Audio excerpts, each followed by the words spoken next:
जो माता पिता के भावनाओं का कदर करके उनके आदेश का पालन करें। भावना क्या है उनकी, आदेश नहीं चाहिए। माता पिता चाहते क्या है, उस भावना का कदर करके जो माता पिता के आदेश का पालन करते हैं वो उत्तम पुत्र कहे जाते हैं।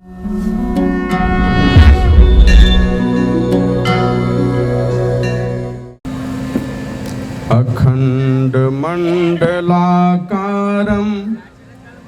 व्याप्तं येन चराचरं तत्पदं दर्शितं येन तस्मै श्री गुरुवे नमः।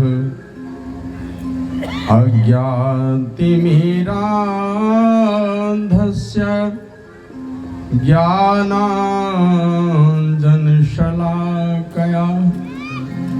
चक्षुरुन्मीलितं येन तस्मै श्री गुरुवे नमः। मंगलमूर्ति सद्गुरु मिलवै सर्वाधार, मंगलमय मंगल करना बिनवो बारंबार। जयति जयति श्री सद्गुरु जोड़ी पाणी युग पद धरो,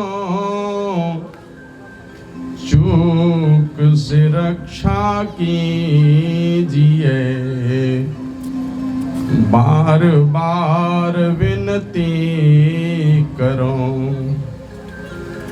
जय जय जय सद्गुरु सुखद ज्ञान संपूर्ण अंग सम, कृपा दृष्टि करि हेरिए हरिय युक्ति बेढंग मम। तुम साहब रहमान हो, रहम करो सरकार, भवसागर में हो पड़ो, खेई उतारो पार। भवसागर दरिया अगम, जुल्मी लहर अनंत,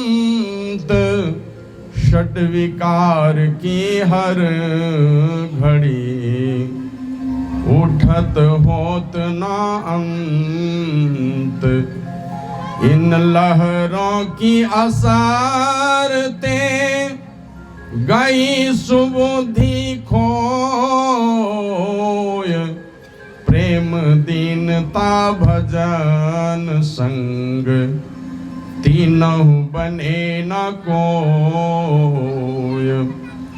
आप अपन पो सब भूले, लहरों के ही हेत,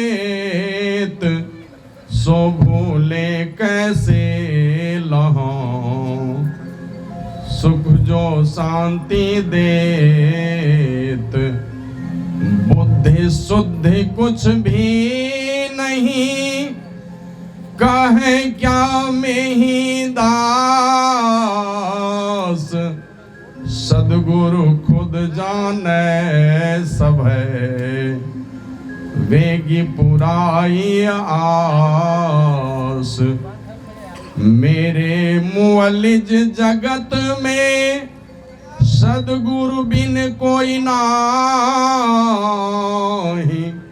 तेहि कारण विनती करो, हे सद्गुरु तो ही पाहि। तेहि कारण विनती करो, हे सद्गुरु तो ही पाहि। श्री सद्गुरु महाराज की जय। सर्वत्र विराजमान परमात्मा स्वरूप विश्व वंदनीय जगत उद्धारक 20वीं सदी के महान संत परम पूज्यपाद आराध्य देव मोक्षदाता सदगुरु महर्षि में ही परमहंस जी महाराज के त्रैलोक पावन युगल चरण कमलों में मैं अनंत अनंत बार नमन निवेदित करता हूँ।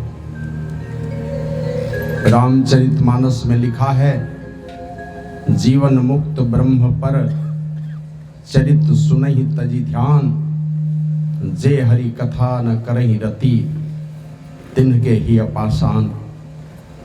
जीते जी मुक्ति प्राप्त किए हुए जो संत महापुरुष समाधि की अवस्था को छोड़कर सत्संग में सम्मिलित होते हैं, ऐसे संत महापुरुषों को भी नमन करता हूँ जो इस सत्संग में अव्यक्त रूप में उपस्थित हैं। तीर्थों को भी पावन करने वाले अर्थात खराब से खराब जगह को भी तीर्थत्व प्रदान करने का जो सामर्थ्य जिन साधु पुरुषों में है, इस चलते फिरते प्रयाग में पधारे हुए पूज्यपाद परम पूज्यपाद महामंडलेश्वर श्री श्री 1008 स्वामी श्री आशुतोष गिरी जी महाराज, जो मुझे नहीं जानते होंगे लेकिन मैं इनको बहुत पहले से जानता हूँ, बहुत करीब से जानता हूँ, और इनके साथ ही साथ इनकी पूरी टोली को मैं बहुत बहुत बार नमन करता हूँ।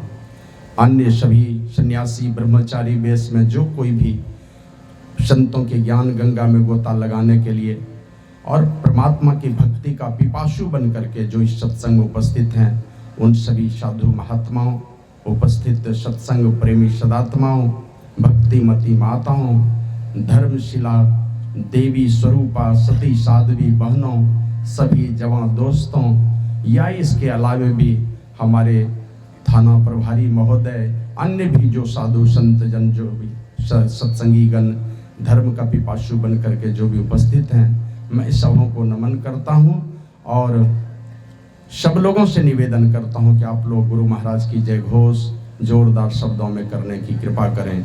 श्री सद्गुरु महाराज की जय।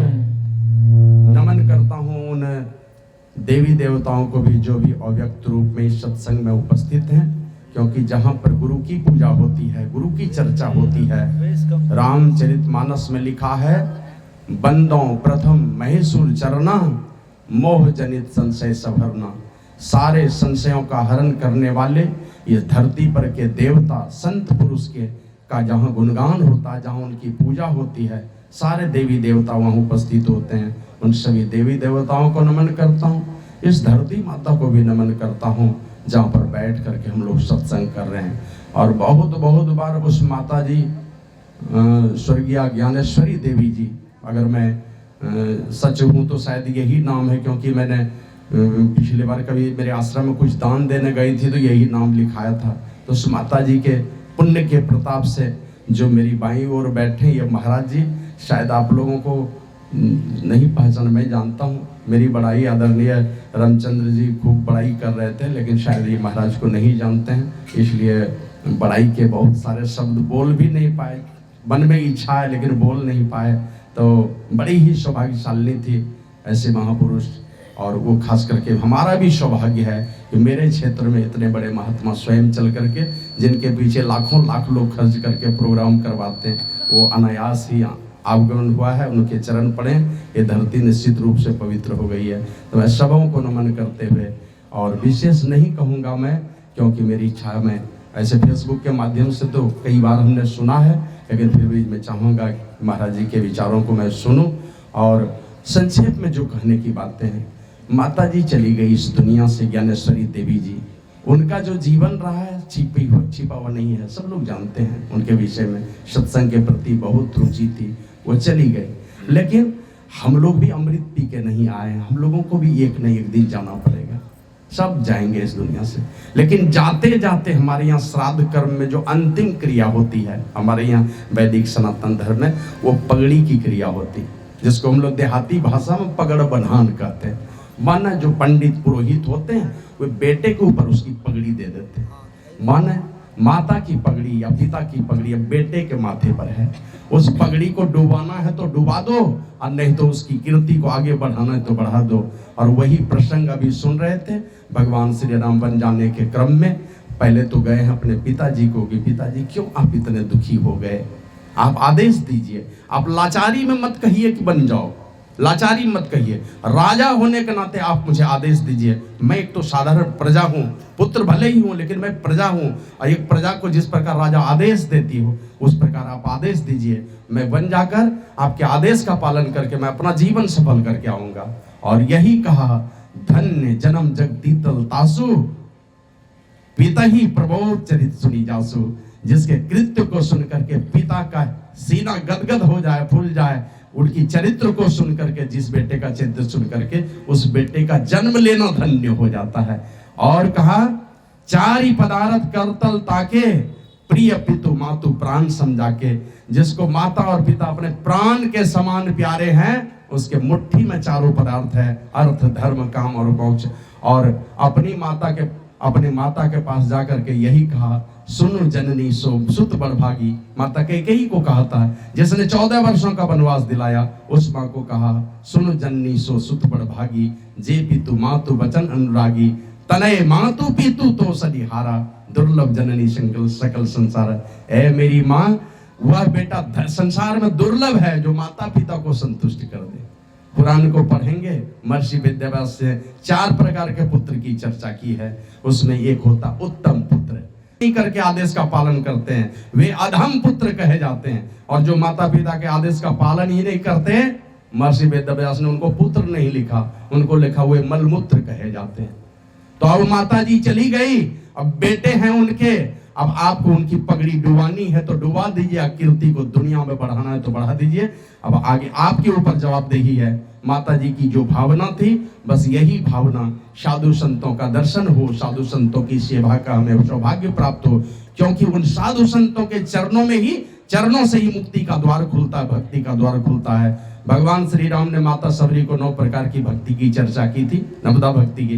प्रथम भक्ति संतन का संगा, यहीं से भक्ति की शुरुआत होती है, यहीं से मुक्ति की सीढ़ी है। पहला सोपान संतों का चरण ही है। ऐसे संत का आगमन हो गया, उनकी भावना थी, और आगे उनकी ये भावना बनी रहे, इसके लिए बाल बच्चों की बड़ी जवाबदेही बन जाती है। क्योंकि दुनिया में माँ एक ऐसा शब्द है, दुनिया का सबसे प्यारा और सबसे छोटा सा शब्द है, वो है माँ। और वो माँ तो शायद किसी भगवान से जाकर के टकरा जाए अपने बेटे के लिए, कुछ भी कर लेगी अपने बेटे के लिए, भले एक थप्पड़ मार लेती है, लेकिन कौन देवी देवता भगवान पीर फकीर कहाँ, कौन मंदिर मठ में जाकर के माथा नहीं टेकती होगी अपने बच्चे के लिए। तो इस माँ का बेटे का क्या कर्तव्य बनता है, सो विचारणीय है, इस पर अमल करना चाहिए। माता जी जिस रास्ते पर चलती थी, बाल बच्चे भी उसी रास्ते से चले। एक पिताजी घर में है, अब उनकी परवरिश का जिम्मा उन बेटों के ऊपर है। और कहीं ऐसा नहीं हो कि आपस के किसी तरह के टकराव में अब जो शेष जीवन बता है पिताजी का, वो दुखी हो जाए, ऐसा नहीं हो। इनकी भी सेवा करनी है। और ये माता और पिता परमात्मा के द्वारा भेजे गए दोनों फरिश्ते हैं। ये परमात्मा स्वयं नहीं जा सकते सबके घर में, लेकिन अपना अंश देकर के माँ बाप के रूप में हर घर में भेजे हुए हैं। तो इनकी सेवा करनी सब लोगों का फर्ज बनता है। लेकिन माता पिता तब होंगे तृप्त, उनकी भावना तब खुश हो जाएगी जिस दिन माता पिता जिस रास्ते पर चलते थे उसी रास्ते पर बाल बच्चे भी चलें, शिक्षा दीक्षा लेकर के, चरित्रवान बन करके, साधु संतों के निकट जाकर उनसे शिक्षा दीक्षा लेकर के नियमित रूप से सत्संग करें, ध्यान करें, चरित्र का निर्वहन करें, समाज में प्रेम बांटें, साधु संतों की सेवा करें। ये माता जी की भावना थी। इस भावना पर बच्चे चले, रामचंद्र जी चलें, उनके भाई चलें, उनके परिवार के सारे लोग चलें, तो मैं समझता हूँ निश्चित रूप से वो माँ जहाँ कहीं भी होगी उनकी भावना गदगद हो जाएगी। जहाँ कहीं भी होंगी तो शायद अपने को धन्य मानेगी। ऐसा अगर विचार बच्चों के अंदर में आ जाए, बेटों के अंदर में आ जाए, विशेष ना कह करके आइए हम लोग सुनते हैं। कहने सुनने की तो बहुत सारी बातें हैं, और जब मौका लगता है तो इस क्षेत्र में मैं बार बार बहुत सारी बातें सुनाता हूँ। श्री सद्गुरु महाराज की जय।